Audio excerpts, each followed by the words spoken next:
And so I think it's time, as we're wrapping up, for us to talk about how to move forward. We've had this crazy week. Roe is now overturned. What are we to do as a pro-life movement as we kind of move into this next phase of our advocacy? Yeah, so we've got 3 steps, that we've been recommending. In fact, we recommended these in the video that we posted minutes after Dobbs, came down. In fact, maybe someone could post a link to that just in case you haven't seen it, or maybe you just wanna share it with your pro-life friends. If you're kind of along our way of thinking on these things, then that video might be helpful. It's just a really funny just side story. I got texted later last Friday from a friend of mine, a pro friend of mine, who asked if we made the video before or after Dobbs came out. He's like, "We can't make videos that fast, man. We made it like a month ago." Anyway, we kind of had a pretty good guess of where Dobbs was going. But anyway, so here, in case you haven't seen it, here are basically the 3 steps, and we're going to go into more detail on one of them than we even do in that video, because that is one of the things that we've been asked to do by our people. But the first one would be to continue and grow existing resources for PRCs. Again, wanting to make that point, it's not like this is a new thing. We've been doing this. We've been doing this for decades. Hundreds and hundreds of millions of dollars have gone into that, and we want to continue doing that. We care about women. We don't just have fetus tunnel vision, and we love how pregnancy centers are able to so directly form relationships with these people, offer them real support both before and after the baby is born. We should keep doing that. We should also propose or endorse larger government policy changes to support women and families. So we are not endorsing specific things, but we are calling on pro-life people to honestly investigate what policies they would be willing to support. Here are some that we've been considering as individuals on our team. We believe that it should not be cheaper to get an abortion than to give birth to a child, and that steps should be taken to address this. Such steps might include increasing access to Medicaid funding for prenatal delivery and postpartum expenses, expanding the child tax credit, educating the public about existing prenatal child support laws while effectively enforcing them, and increasing access to affordable childcare options while working against corporate incentives that punish parents for choosing to stay at home to care for their children. The status quo serves corporate interests while working against the interests of families. This must be reversed. I want to invite Emily real quick before we talk about the third thing, because she had found some interesting quotes from an article from the Dispatch, one of my favorite sources to read things on. Yeah, so when I was reading the Dispatch earlier this week, I learned about some potential legislative programs that have been proposed by various people that just intrigued me to want to learn more about them. And so if you're intrigued, I encourage you to do that. We're encouraging all pro-life people to just honestly investigate what things they might be willing to support. And so one that I learned about was that Utah Republican Senator Mitt Romney reintroduced a plan a few weeks ago. He introduced it like years ago, but then he reintroduced it a few years ago that would support parents with monthly payments. Essentially, his plan would be sending parents up to $350 per month for each child. It's very similar to a program that Democrats had created for about 6 months back in 2021, but then it expired at the end of the year. And Romney's version of the plan also includes payments for 4 months before a child is due to be born, which is the part that really fascinates me.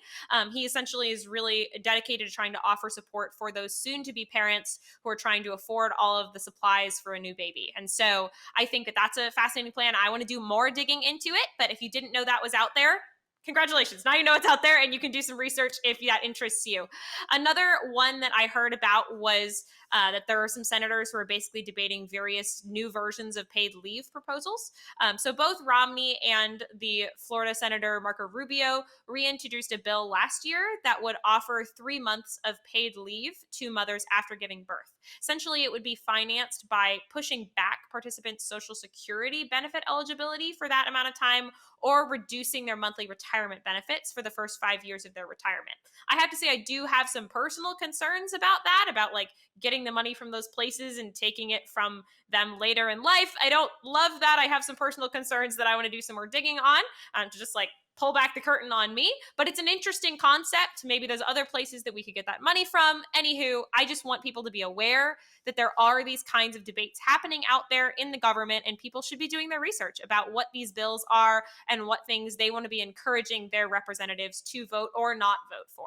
There are lots of other proposals that we've heard of that are maybe a little more fringe. They're not quite as mainstream. They haven't made the mass media that I want to be doing some research into, but those are just kind of two examples of some larger ones by very well-known people in our government who you might want to be looking into.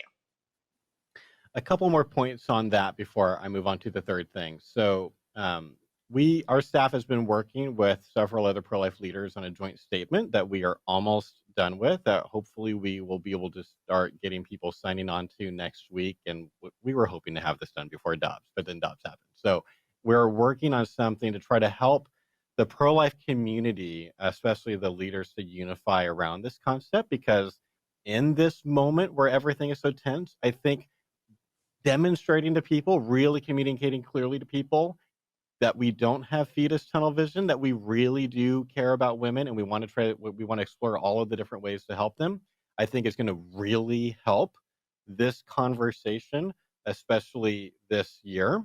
And I'll say, I know that there are some people that are feeling concerned right now, that are feeling a little bit, it sounds like suddenly Josh Brahm is supporting welfare, like that kind of thing. Like, I know. I grew up as a Protestant, Republican, evangelical. I know that is where some people are coming from, and I think that there are understandable concerns about any particular given policy. But I'll tell you, when I started thinking about this a lot about 6 months ago, I expected this idea to be more controversial than it has turned out to be as we've been communicating with more people about it. I think there's a few reasons for that. I think Catholics in general tend to be easier to convince on social safety net kinds of policies anyway, and a lot of pro-life people are Catholic. And frankly, I've just been seeing more and more evangelicals, Protestants, Republicans, also agree. I was just talking to one of them the other day, and I won't name him, but just we're having a personal conversation, and he's totally Republican, conservative, and even he agreed we need more social safety net stuff for people. So it's at least worth taking some time and like looking at the different options and considering what you would be comfortable supporting publicly and what you wouldn't be comfortable supporting publicly. And maybe if you can't support any of them, then okay. But this, we think, would really, really help the conversation. And it's not just pragmatic. All of us individually also think that it is the right thing to do as well. Lastly, of course, going back to the thing that ERI does the most, we want to be changing hearts and minds. We want to be helping people to think better about abortion on both sides and be having more gracious and productive dialogues.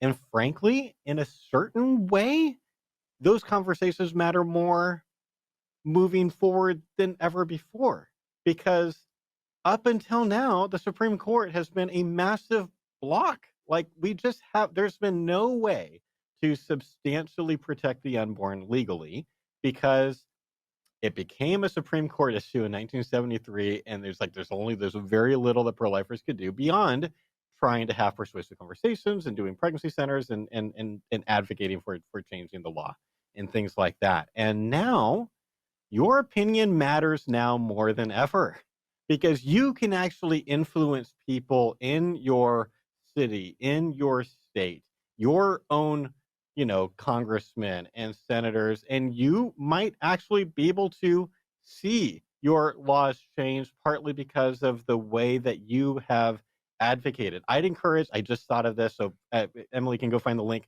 but check out the podcast that I recorded a year or two ago with my friend Ali Rack. She is just so good at understanding how to do really effective sort of political advocacy and like connecting with Congress people, forming sort of a local coalition of people that can all be sending emails at a certain time and connect with. Like, Ali is just the best person I know of who does that. She's not a professional pro-lifer, at least I don't think at this point. I think she was thinking about it, but she's just, for most of the time I've known her, just like this really, really cool stay-at-home mom who is super pro-life and super involved in her local pro-life thing, but but is really, really good at this. And I remember Rachel and I having a meeting with her and just walking away being like, man, if there were just like 100 more alley racks, like a couple in every state, like it could really make a big difference. And the things that she's doing are not hard. It's just a matter of learning how to do them. It's not the kinds of things that we teach people how to do. It's not our area of expertise, but that's why I've been enjoying bringing on experts from other areas onto our podcast, Equip for Life, so that we can kind of get you that information as well.